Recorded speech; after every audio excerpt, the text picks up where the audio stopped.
কালকেও যজ্ঞ চলবে, পরশুদিনও সকাল থেকে ঠাকুর প্রতিস্থাপনার নানা রকম প্রস্তুতি চলবে। দ্বার উদ্ঘাটন হবে 2:30 থেকে 3টের মধ্যে, তারপরে ইনাগুরেশন প্রোগ্রাম হবে, ইনাগুরেশন করে দ্বার উদ্ঘাটন, তারপরে ইনাগুরেশনের প্রোগ্রাম।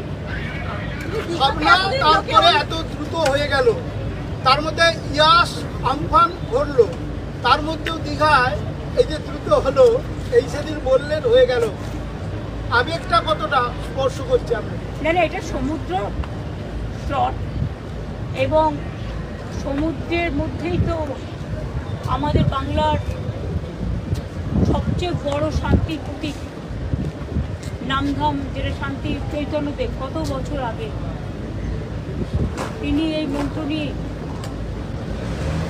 তিনি অনেকদিন পুরীতে ছিলেন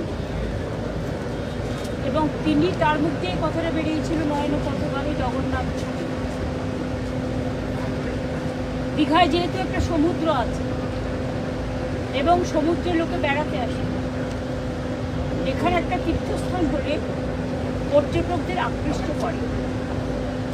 আর আমি মনে করি যে দীঘা সৈকত সরণিতে যে জগন্নাথ ধাম তৈরি হয়েছে, এটা হাজার হাজার বছর ধরে বাংলার স্থাপত্য, বাংলার যে নতুন প্রজন্মের জন্য, পুরনো প্রজন্মের জন্য বা এখনও যারা আছে সবার জন্য নতুন একটা কৃষ্টি, একটা সংস্কৃতি, একটা সংস্কৃতি, একটা মিলিত হওয়ার, একদিকে আধ্যাত্মিকতা, আধ্যাত্মবাদ, অন্যদিকে সম্প্রীতি, সবারই আহ্বান, এইসব মিলিয়ে মিশিয়ে আমার মনে হয় যারা কাজটা করেছে খুব ভালো করেছে।